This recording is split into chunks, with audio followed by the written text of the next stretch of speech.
문재인 정부의 대면 예배 전면 금지에 대해 한국교회 저항과 반발이 거센 가운데 미국과 영국에서 문재인 정부에 대한 비판의 목소리가 나왔습니다. 먼저 미국에서는 신종 코로나 바이러스 감염증 코로나19 확산과 관련해 문재인 정부가 이를 빌미로 지나치게 교회를 제재하고 종교의 자유를 제한하고 있다고 지적했습니다. 미국의 북한 인권 운동가인 수잔 숄티 대표, 디펜스 포럼 북한 자유연합의 대표이신데요. 숄티 대표는 최근 이러한 내용이 담긴 주빌리 캠페인의 사안에 대한 서명 운동을 소개하면서 개인과 단체가 이 운동에 적극적으로 동참해 줄 것을 호소했습니다. 이 사안은 문재인 대통령에 보내질 내용인데요. 주빌리 캠페인은 해당 서한에서 한국교회가 정부가 제시하고 있는 방역 수칙을 지키기 위해 노력을 하고 있음에도 불구하고 문정부가 교회를 차별적으로 다루고 있다는 의구심을 강력하게 표출하고 있습니다. 해당 사안의 내용을 간략하게 말씀드리면 이렇습니다. 많은 종교단체들이 대면 예배를 잠시 멈추거나 방역 수칙을 준수했음에도 부당한 대우와 박해를 받고 있다. 특정 종교단체는 정부의 비난을 받기도 한다. 특히 지난 7월 교회에 대한 정규 예배 외 소모임 금지 조치가 대규모 집회에서 일어날 수 있는 감염의 위험을 줄이려는 조치로 보이지만 교회를 전염병 대유행에 책임이 있는 것처럼 차별적으로 지목했다. 이렇게 말하고 있고요. 중요한 것은 모임 자체가 아니라 방역 지침 준수 여부라는 한국교회 총연합 한교총의 입장을 인용하기도 했습니다. 모임 자체에 규제하고 그런 것이 핵심이 돼서는 안 되고 방역 지침을 잘 지키느냐 그것이 초점이 돼야 되고 그렇게 모임을 가진다면 이런 모임은 존중해 주어야 한다는 그런 입장이죠. 또 8월 들어서 감염이 지금 코로나19 감염이 다시 재확산하고 있는데 이런 상황에서 다른 곳에서도 확진자들이 발생했지만 유독 교회만을 표적으로 삼아 비난하고 있다는 점도 지적했습니다. 아울러 문재인 대통령이 정부에 비판적으로 알려진 사랑제일교회와 정광훈 목사를 겨냥해 발언한 사실도 언급하면서 최근 한국의 코로나19 감염 확산세와 관련해 사랑제일교회와 8.15 집회가 많은 비난을 받고 있지만 교인들과 집회 참석자들이 코로나 바이러스에 감염되었거나 그것을 퍼뜨렸다고 확인된 바가 없다. 또한 교회와 관련되지 않은 다른 수천 명의 집회 참석자들이 민노총을 말하는 것 같습니다. 바이러스 확산의 원인이 될 수 있음에도 이들은 그와 같은 비난을 받지 않았다고 했습니다. 아울러 종교와 관련되어 있지 않은 활동들과 장소들, 예를 들어 부산의 해변과 운동 경기들, 기업의 회의들, 대중교통에도 많은 이들이 모이고 있지만 공개적인 비난의 대상은 되지 않았다면서 주빌리 캠페인의 서한에 서명해 줄 것을 호소하고 있고요. 이것을 기한은 미국 시간으로 오는 8월 27일 난 12시까지인데 문재인 정부에 대해서 교회에 대한 지나친 제재를 멈추고 종교의 자유를 보장해 줄 것을 촉구하고 있습니다. 이런 가운데 영국의 대표적인 시사 주간지 이코노미스트도 문재인 정부에 대해서 권위주의적이라고 지적하고 나섰습니다. 이코노미스트는 지난 22일 현지 시각으로요. 한국의 진보 통치자들이 내면의 권위주의를 발산한다. 이런 제목의 기사에서 남을 향한 비판을 뿜어내던 사람들이 자신을 향한 비판은 받아들이려 하지 않는다. 한국말로는 이건 내로남불이라고 하죠. 이 문제를 지적했습니다. 이코노미스트는 박근혜 전 대통령의 좌파 후임자로서 인권 변호사였던 문재인 대통령은 이전 정부보다 더 개방적이고 반대 의견에 관대한 정부를 만들겠다 했지만 이런 좋은 의도가 시들어가고 있다고 말했습니다. 구체적으로 이코노미스트가 지적한 건 다음과 같은데요. 첫 번째로 이제 정부에 반대하는 의견을 내면 무관심하거나 건설적인 반응을 이끌어내는 것이 아니라 정부 측에서 소송을 건다. 실제로 지난해 언론사를 상대로 제기한 민사소송의 거의 5분의 1이 정부 고위 관계자들과 관련된 것들이며 박근혜 정부 시절보다 더 많다. 이렇게 말하고 있습니다.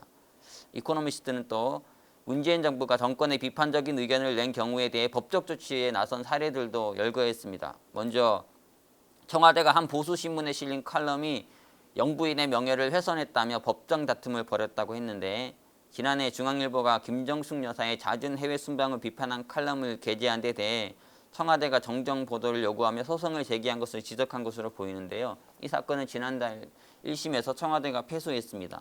이코노미스트는 이어서 우파 유튜버가 조국 전 법무장관에 대한 소문을 퍼뜨렸다가 감옥에 갇혔다고 했는데 실제로 월간 조선 등에서 기자 생활을 했던 우종창 씨에 대해서 조 전 장관이 명예훼손 혐의로 소송을 걸어서 지난달 우 씨가 징역 8개월에 법정 구속된 바 있습니다.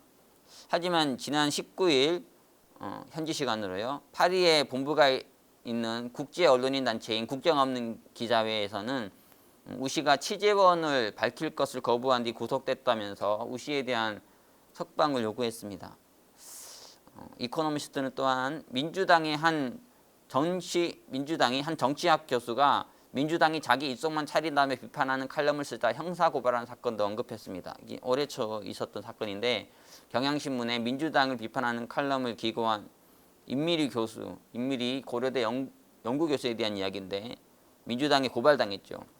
그런데 이에 대한 비난이 쇄도하자 민주당에서 고소를 중간에 취한 바가 있습니다.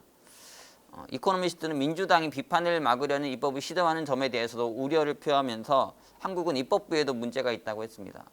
민주당도 민주화를 위해 자유를 위해 싸웠다 자부하는 정당인데 실제로는 이 자유를 비판을 막으려는 이런 입법을 지금 시도하고 있죠. 이코노미스트는 이달 초 민주당 의원들이 언론의 가짜 뉴스에 정부가 시정 명령을 내릴 수 있게 하는 법안을 발의했다면서 정부에 대한 비판적인 뉴스가 나오면 그걸 무조건 이제 가짜 뉴스 프레임으로 가두어 가지고 이렇게 올바른 정당한 비판을 하지 못하게 할 가능성이 있다는 우려인 것이죠.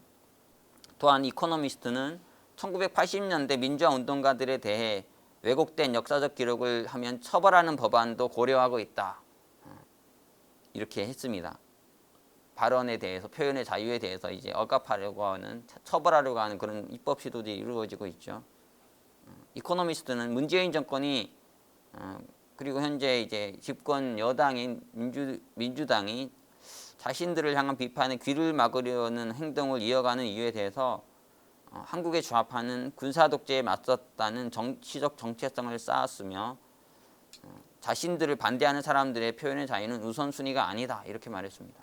그러니까 열심히 이제 자유를 위해 싸우신 분들인데 실제로는 자신들에게만 자유가 있고 자신을 반대하는 사람들에게는 그럴 자유가 없는 것 같은 그런 모습을 보인다는 것이죠. 이코노미스트는 또한 정부 안에 있는 좌파들은 약자라는 자신들의 자아상을 버리지 않았다. 특정 언론들을 상대편 정당의 무기로 여기면서 그들로부터 비판이 나오면 피포의 의식을 가진다. 여기서 피포의 의식이란 적에게 둘러서 쌓여 있다는 강박관념을 말하는데요. 여기 이 의식을 가지고 있다 이렇게 지적했습니다. 그러니까 자신들이 정권을 가지고 있고 뭐 한국에서는 좌파 진영이 진보 진영이 뭐 한국의 주요 진영을 다 장악했다 이렇게 보고 있는 분들도 많은데 여전히 이제 자기들이 약자라 이런 생각을 가지고 있고 그 상대들이 자기를 공격하면 약자인 자기를 공격한다. 그리고 더 많은 적에 자기 쌓여 있다. 뭐 이렇게 생각한다. 그런 지적인 것 같습니다. 마지막으로 이제 이코노미스트는 문재인 정부가 세종대왕의 말을 잘 생각해 보라고 이렇게 했는데요. 한국에 대해서 잘 아시는 것 같죠. 세종대왕의 말. 기사에 소개된 것은 세종대왕이 1425년에 남겼다는 말인데요. 다음과 같습니다. 나는 고결하지도 않고 다스리는데 능숙하지도 않소. 하늘의 뜻에 어긋나게 행동할 때도 분명히 있을 것이요. 그러니 내 결점을 열심히 찾아서 내가 질책에 응답하게 하시오. 문재인 정부 또 집권 여당이 이 세종대왕의 말을 정말 잘 한번 생각해 보시면 좋겠고 미국과 이 영국에서 이런 얘기가 나오는 것이 이건 어떤 특정 진영의 공격인지 아니면 합리적인 지적이고 올바른 비판인지 한번 잘 마음에 새겨 보시고 국민들의 자유를 표현의 자유를 특히 종교의 자유, 예배의 자유를 보장해주는 그런 정권이 되어주시기를 부탁드리고 싶습니다. 감사합니다.